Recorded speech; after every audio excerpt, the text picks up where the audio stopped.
I'm Lisa. I'm with the Front Range chapter of Wild Ones, and today we're in one of our members' gardens here in Centennial. This is a southwest facing garden, full sun, low water, and it is about 2 seasons old. Many of the plants were seeded this past spring.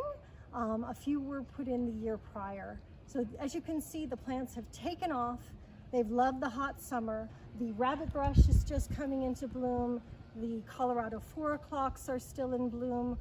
The goldenrods and the autumn sapphire salvia is blooming, as well as the blanket flowers, which are giving pollen and nectar to our honeybees and our native bumblebees.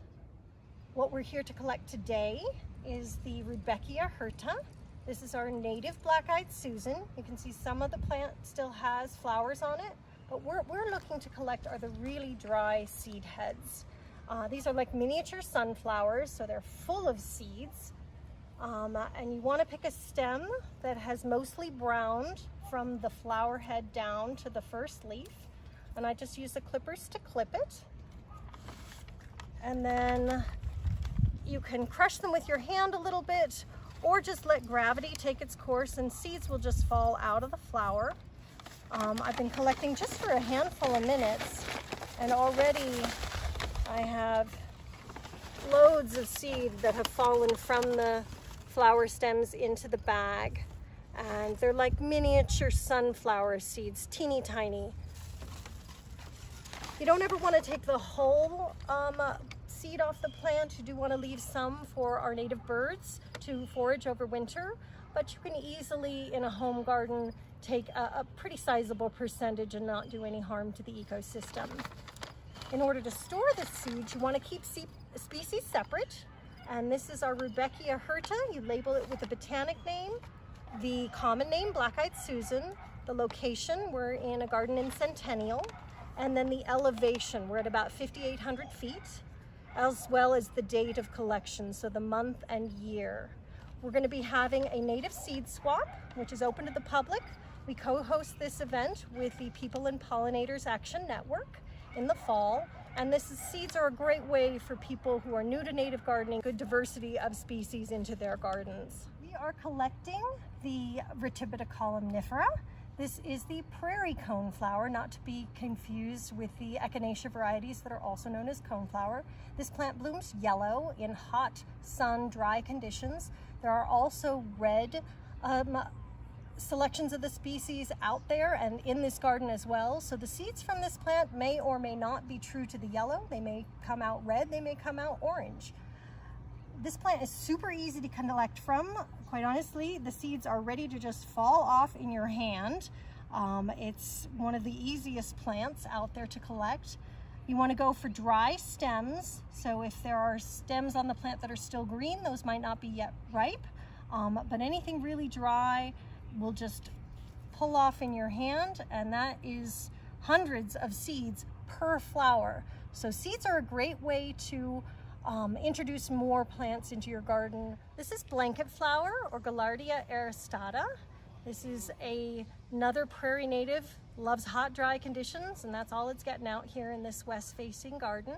It is swarming with life. We have lots of honeybees and bumblebees that visit this plant. And as you can see, we've got flowers in full bloom. We have some spent flower heads, but mostly what we want when we're collecting are the dry heads. So stems that are nice and crispy, and flower heads that are completely dry. And these we're going to put in a paper bag.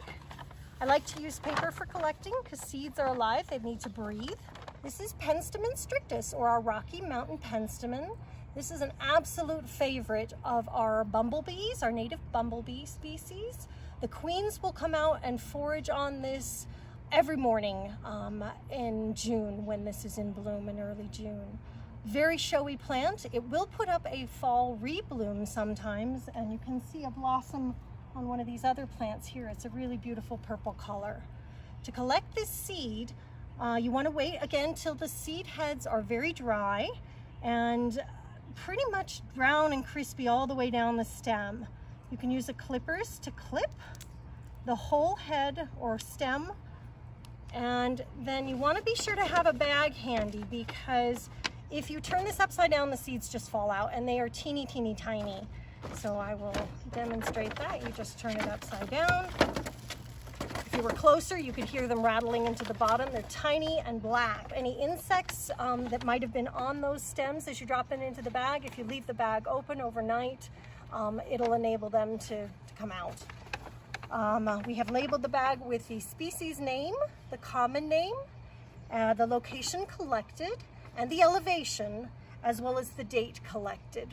And we will be having this plant available at our upcoming native seed swap. This is Colorado 4 o'clocks. This is a perennial that grows in extremely dry conditions. It is very showy. It is not at its peak at the moment because it's not after 4 o'clock. The flowers open in the afternoon, and they yield pollen to our night feeding pollinators, so the moths love this plant. To harvest seed off of this, you don't want to go for the flowers that are just spent. You want to find ones that are nice and brown and crispy. And what I like to do, the seeds are held way at the base of the flower. So I just crush the flower in my hand, roll it in my thumbs a little bit, and lo and behold, I've got 1, 2, 3 seeds out of this plant, plus a lot of immature seeds. Not everything on the flower seems to pollinate, but after some patient collecting, you can get a goodly number of plants. And again, this plant gets big, so 3 to 6 feet wide at maturity. So this many seeds are going to cover a lot of ground.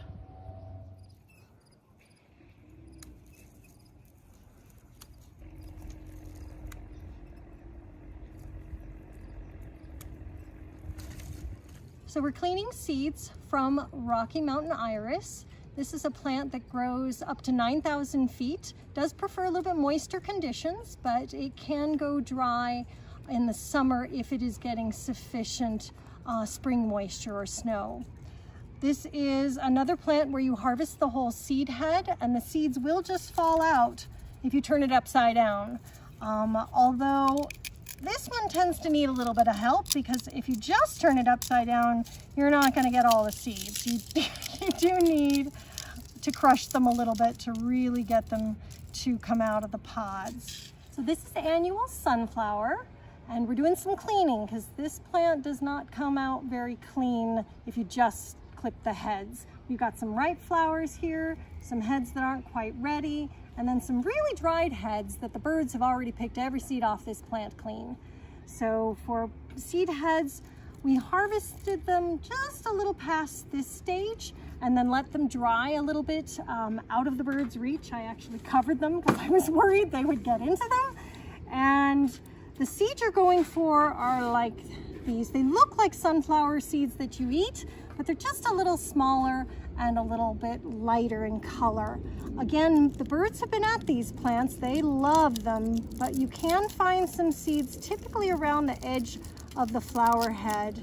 There are still some seeds lurking. So this is a little bit of a fussier plant to harvest from, but well worth it because this plant is very popular with our native pollinators and our native bird species. So this is buffalo burr, or buffalo burr nightshade. This is one of those plants that might not work in every native garden, but if you're next door to a prairie dog colony or adjacent to some open space and have a lot of room to fill, this might be one for you to try. It is extremely pretty and very prickly. Very, very prickly. This is one to harvest. Again, really dry seed heads. Stick them upside down. As those heads open, the seed just falls into the bag. But if you want to maximize what your yield is, you can try taking a hammer, and I should be wearing gloves because this is extremely prickly, and just try smashing the pods a little bit and more seed will fall out.